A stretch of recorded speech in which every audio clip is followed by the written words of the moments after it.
first of the year decide on how to do it. Any more comments, questions? Move on.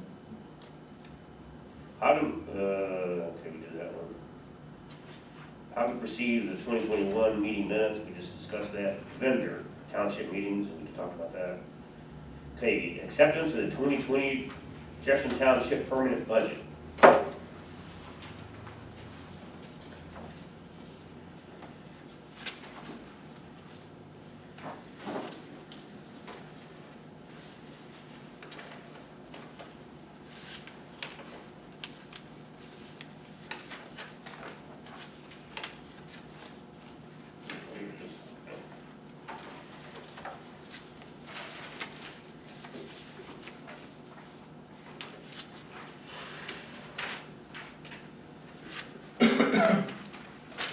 Ms. Wolf, you have a broad overview on this.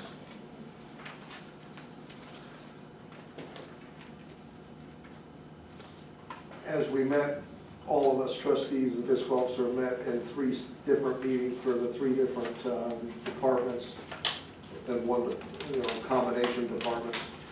We went through many things that were line item and whatnot, and then there were typos and mistakes that were made as was pointed out. So you asked me to go back and make those changes of things that were either missing, typed in wrong, or whatnot.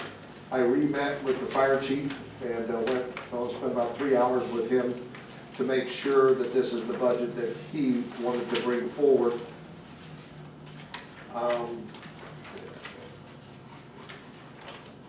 We tried to stay within the same budget amount as last year, but you got to realize that, for instance, in the general fund, there's 2 projects that you have in there, 1 project you have in there which you don't have to do, but it's budgeted, is to redo the zoning and the land use map program for the township to update it. That's in there. So that, if cut, would actually bring the budget below last year. In the fire budget, there was no allocation for the loan that we have for the remount medics and the chief vehicle that we could see. So we've dedicated what that yearly payment is into the budget. We also budgeted for if you decide that you want to buy the quick attack, we also budgeted for the engine tanker. And then we budgeted one more capital item of a used, as Mr. Mann was suggesting, if we found a very used, dependable engine somewhere along the way that you haven't already budgeted to do. So the fire budget did include those additional changes. Because and if you receive the SAFER grant in May, your staffing model is going to change severely. You're going to get 3 years of, if you get the grant, you're going to receive 3 years of free labor, benefits, and any expenses involved in hiring full-time firefighters. So you're going to get federal grant money to offset. So full-time positions reduce the demand on part-timers. So you'll see that the salary category dropped slightly from the first draft to account for the fact that that the SAFER grant is got a very good opportunity. The second thing in the fire thing that's different is there was no money set aside for the match for next year's AFG grant, and you authorized the chief to go for an AFG grant with our grant writer. MDTs, mobile data devices, to go into all the vehicles. So that match is in the fire budget now as well. There's one more project in the fire budget that is different. There's been some disheveling of the paperwork for the past grants from the day that you started your grant process. And the grant writer is quite concerned about the quality of the paperwork and the files for all those grants. So there's money in there to hire the grant writer, if he gives us a proposal, to take all the paperwork and put it into the federal order of what it should be. So if you're ever audited, the paperwork is accurate. Right now, we just have 3 folders given to us from previous staff with all the papers shoved in it. And it was not categorized the way the US government requires it under the federal grant. So that's also a small amount of money set aside for the grant writer in that budget. We talked to you in the road department about giving us roads after the first of the year, trustees, about which roads you want us to try to work on and take budget money for. But we put the amount of money, I think it's something around, out of 3 or 4 different categories, about $130,000 to do road repair next year. We accommodated for the bigger staff that we have in the road department. So the salary figure is obviously going to be higher than it was a year ago when we only had started the year with 1 person and myself. And that was a part-timer at the time. Outside of that, it's very close or almost like it was presented in the first place, but we had to make all those adjustments that were pointed out in the meeting. So you cleaned up all the issues that came up out of the last meeting? Yes. Mr. McLaughlin, you satisfied with the cleanup? No.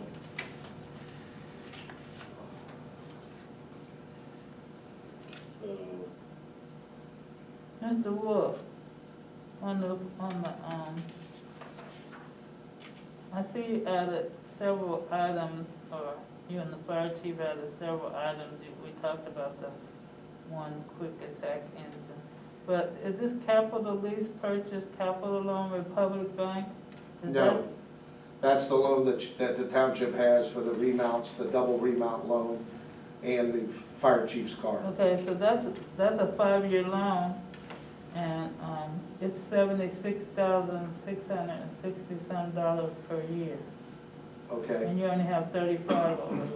well, we didn't know what that figure was, so that can be an adjustment. We can just basically take that number that we have, if we need to make an adjustment. We can take the number we have for that used fire truck and bring it up to that level, and that should take care of it. And make it 70,000. But we also, can pay down some of that loan too, which we didn't get to that point of talking about what would be our advantage of doing so. But we can bring that 40,000 up to that line. Now we're at 75,000. And we can do whatever we need to do. If we go longer lease on the engine tanker, granted, you order an engine tanker and it's being built. We won't get it until 2022, and the payments don't start till we receive. So we actually have 50,000 there that we could use as well.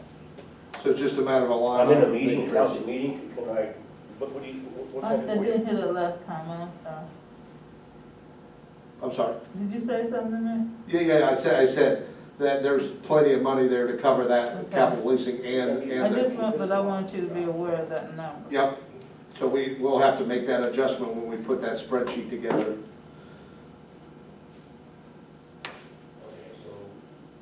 But I wanted to start encumbering money for the engine tanker until, because we got, we need to have a reserve.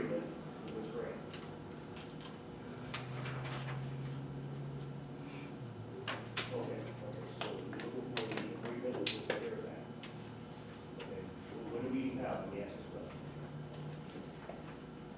Okay. Thank you.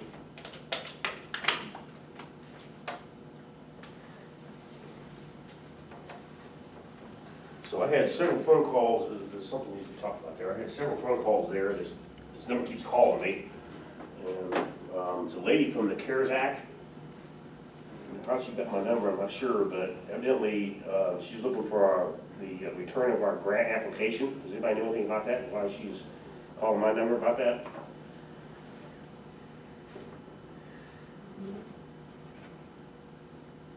Tracy, do you have paperwork showing we had something to? No. Because it's all sent through the fiscal officer. I don't That's know what I told anything her about it. too. I said, that she goes to the fiscal officer, I said, we're in a meeting right now, I'll ask about it. A grant application? Yes, Montgomery County for the CARES, grant application for the CARES Act.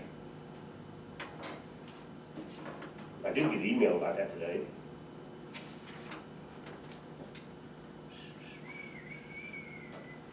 Let's see, I got an email asking for our amount that we had. I don't remember what the email was about, and I just replied back to it, but I didn't apply for no application. I just got an email that says you did not do something, and so I provided the information to them, but I didn't apply for anything. Said I was, that we didn't do it, and it was due by a certain day. So I replied back, but I didn't apply for anything. I just thought it was something, and I was surprised to get it. So I thought it was something that we hadn't done, so I just replied back to it.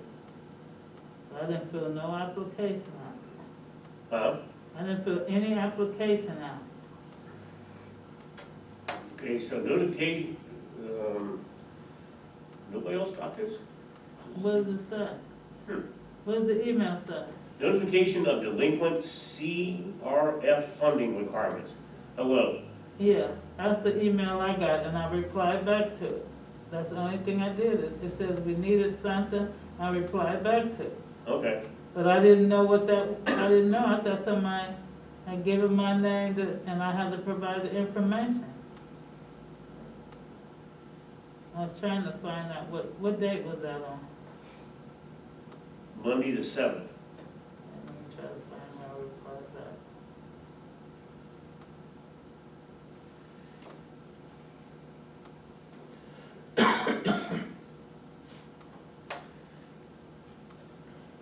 Can you take your time tomorrow and check into this? And they're calling me at 6:45 on a, Grant notification delinquent CRF funding requirement. Yes, I have that meeting.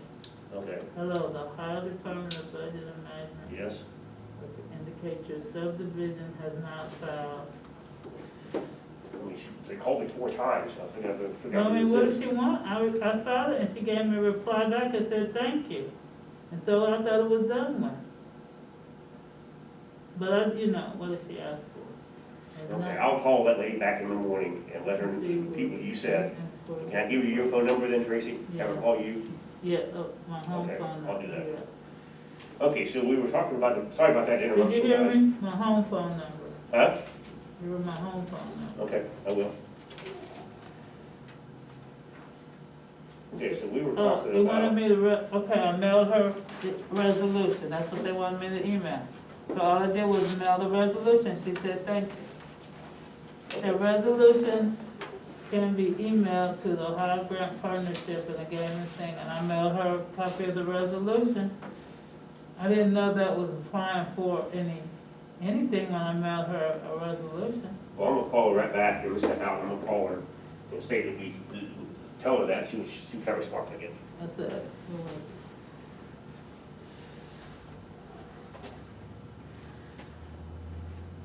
Hello, this is Mike McLaughlin, trustee of Jefferson Township, that is, this lady I just talked to. Okay, thank you. That's why I asked her, she said that she got an email from you, but she sent you back.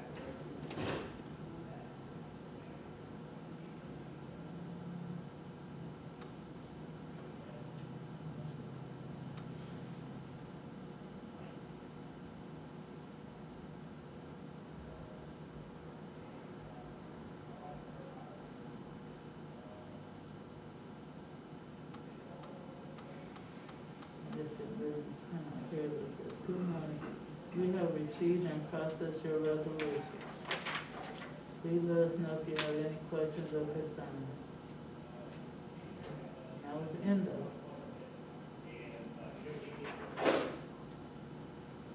Okay. Okay. All right. What's her name? Kim Berryman? I'm sorry? What's her name? Kim Berryman? No. Because this is who I sent it to, and she says, good morning, we have received and processed your Something white. resolution. Something white. I'm gonna give you this phone number. She wants to talk to you. Her number is, she was on, 937, of course, 305-0430.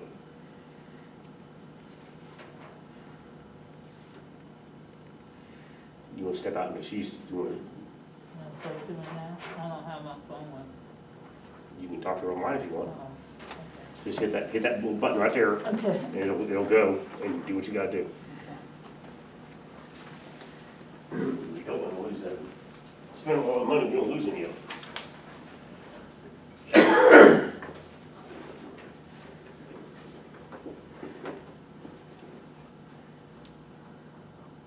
Okay, we were talking about the budget before we got interrupted there, sorry about that.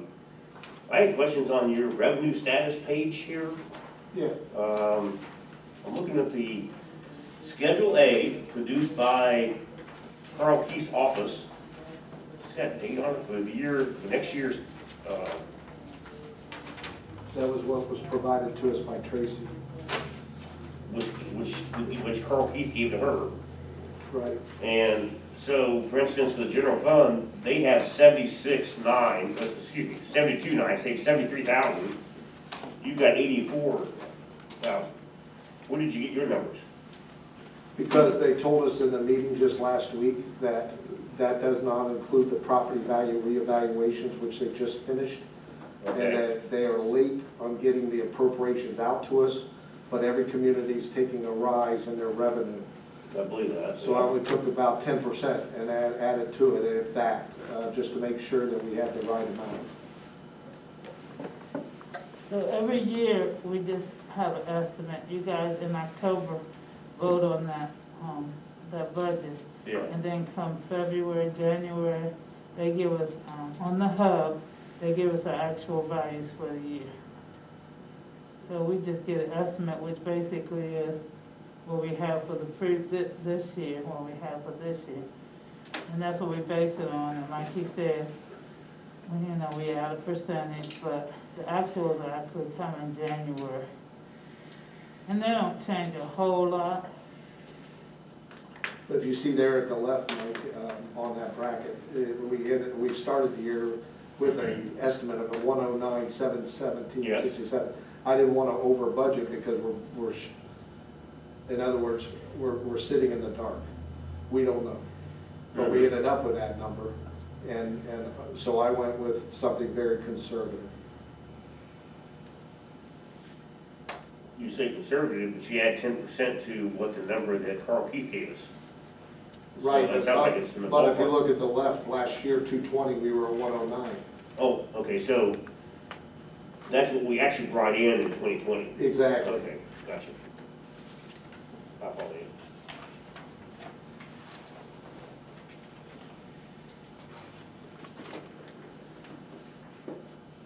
And our property values went up 7% in Jefferson, but levies can't go above where they were, so it's just based on newer construction that we will get that increase, so we don't know what's gonna happen. Now, some of the, Tracy, that meeting, did you attend online with everybody? No, I didn't stay the whole time. Some of those communities in Montgomery County are getting 22% increases in their taxable revenue. We're lucky to get a 7%. We haven't increased on the property tax in 4 or 5 years now.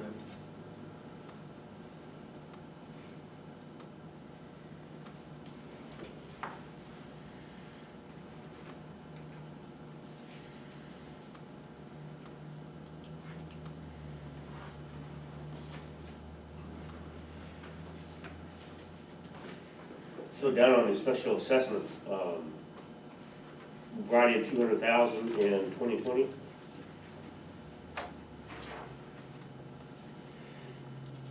Was that's trash and what else? And you talking about the general fund? Are you on the general fund now? Yes? So, I think I told you guys that last one during our meeting, but when I went and looked at what we actually, I had to go find the other fund. We allotted $130,000, but that wasn't enough, so I had to go back and track to see what we actually spent, and I think it was 138 that we paid on the bill. And so that 203 is probably pretty high now.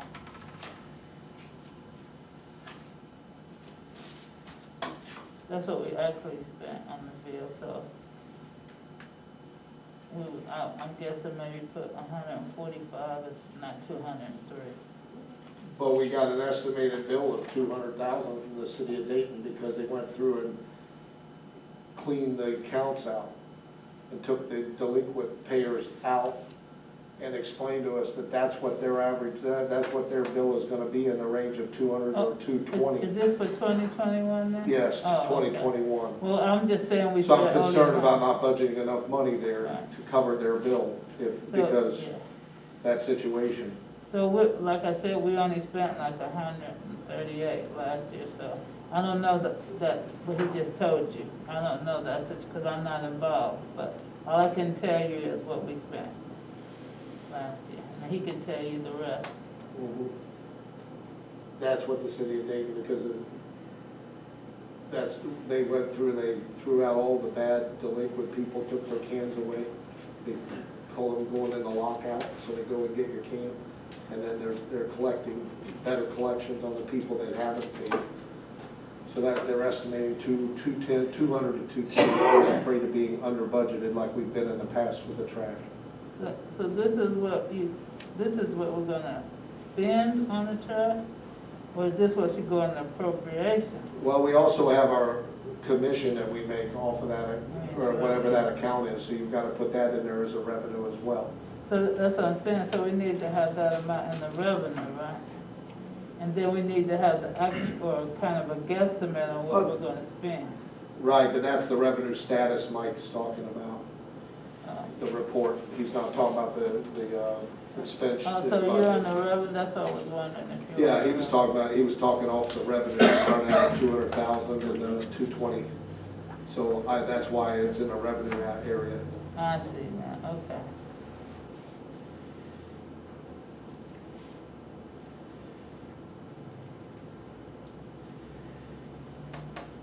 So I was going on the appropriation.